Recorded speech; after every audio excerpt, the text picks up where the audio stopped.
प्रिय छात्रों, आज अपन टोटल डिफरेंशियल इक्वेशन के बारे में बात करेंगे। उसका पहला जो एग्जांपल है, मेथड अपन ने पढ़ लिया, वर्किंग रूल पढ़ लिया। तो जो इक्वेशन दे रखी है अपने को, उसका पहले verification of condition of integrability करेंगे, समाकलनीयता की शर्त का सत्यापन करेंगे। तो P इज इक्वल टू अपन जो dx का मल्टीप्लायर है, इसी तरह से dy का मल्टीप्लायर q है, dz का मल्टीप्लायर r है। इसमें अपन ने पी क्यू आर का डिफरेंशियल पार्शियल डिफरेंशियल किया, पी का विथ रेस्पेक्ट टू वाई किया, विथ रेस्पेक्ट टू जेड किया, क्यू का with respect to Q X किया, विथ रेस्पेक्ट टू जेड किया, आर का विथ रेस्पेक्ट टू एक्स किया, आर का विथ रेस्पेक्ट टू वाई किया। और जो शर्त है उसमें सब्स्टिट्यूट कर दिया, शर्त अपने संतुष्ट हो गई। अब दी गई इक्वेशन को अपन रीअसेंबल करते हैं। इसमें 2x कॉमन लेकर के 2x कॉमन लिया तो x plus y plus z square bracket में multiplied by d x plus d x plus d Y plus 2z d Z is equal to 0। X plus y plus z square से divide किया। इसको integrate करने पे अपने को हल मिल जाता है। इस पे आधारित अपने को कुछ क्वेश्चन 1 से लगाकर 10 तक क्वेश्चन है, और 10वें क्वेश्चन में थोड़ा हिंट भी अपन ने दिया है कि इसको सॉल्व करने के लिए एक्स स्क्वायर वाई स्क्वायर से डिवाइड कर दो तो फिर इजीली हो जाएगा। इसका दूसरा मेथड है समघात समीकरण, होमोजेनियस इक्वेशन। दी गई मानक जो रूप है समीकरण का, P D x plus Q D Y plus R D Z is equal to 0। Number 1 equation, P Q R X Y Z के चर एक्स वाई जेड के गुणांक, ये जो है समघात समीकरण कहलाती है। ऐसी स्थिति में एक चर को अन्य चर से अपन पृथक करने के लिए प्रतिस्थापन करते हैं। x is equal to you Z, Y is equal to we Z. Number 2 equation. अब इसको अपन ने डिफरेंशिएट किया और विद में जो गिवन इक्वेशन में सब्स्टिट्यूट किया तो इक्वेशन अपने पास आ गई। f function of U V into D U plus G D U V multiplied R D V upon U function of U V plus V function of U V plus H function of U V plus D Z upon Z is equal to 0। Number 5 equation. चूँकि दी गई समीकरण समाकलनीय है, अतः 5 का प्रथम पद भी यथार्थ अवकलन होगा।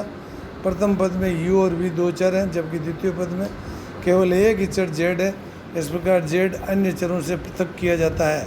इस विधि में पृथक करने का सिस्टम है। अब इसका वर्किंग रूल क्या है? वर्किंग रूल में स्टेप फर्स्ट है कि दी गई समीकरण को मानक रूप में रख करके पी क्यू आर ज्ञात कर समाकलनीयता की शर्त का सत्यापन करेंगे।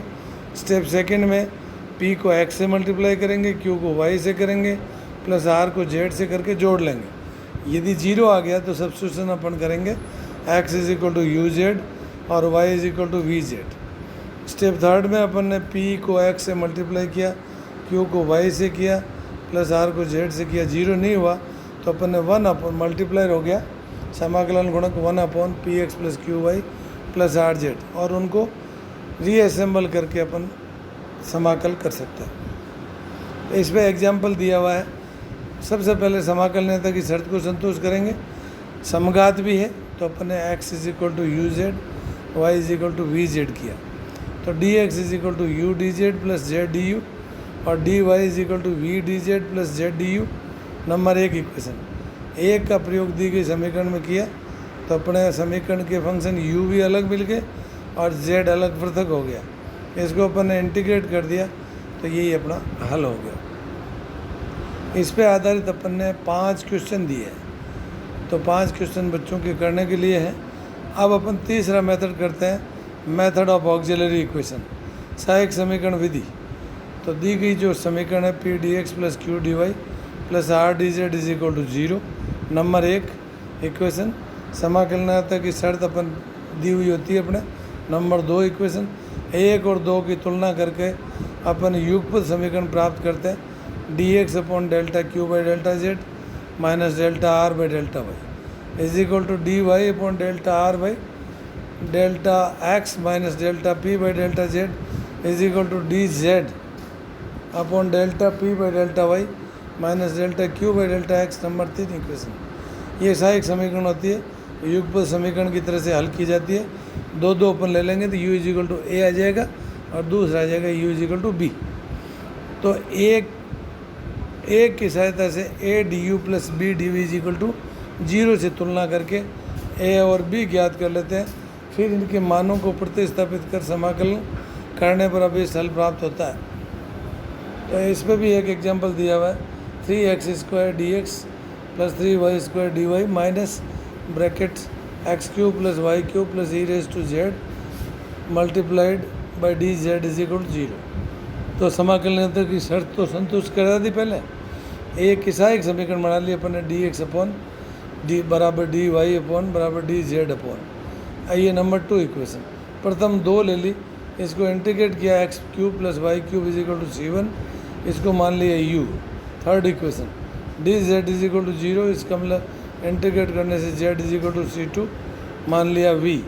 चौथी इक्वेशन 3 और 4 से du और dv का मान a du plus b dv में रख दिया। नंबर 5 इक्वेशन, और ये इक्वेशन जो होगी मान रखने के बाद 6 इक्वेशन, 6 की दी गई समीकरण 1 से तुलना करी अपन ने, तो 3ay² is equal to 3y², it implies that a is equal to 1। Similarly b is equal to minus bracket u plus e raise to 2v bracket बंद। 7 नंबर इक्वेशन, 7 से a और b के मान अपन ने 5 में रख दिए और इक्वेशन अपने को लीनियर इक्वेशन मिल गई। u अपन निकाल सकते हैं इजीली, इसलिए u और v अपने को मिल गए, सॉल्व हो गए। आज अपन बच्चों इतना ही करेंगे, इसके बाद में अपन आगे बढ़ेंगे।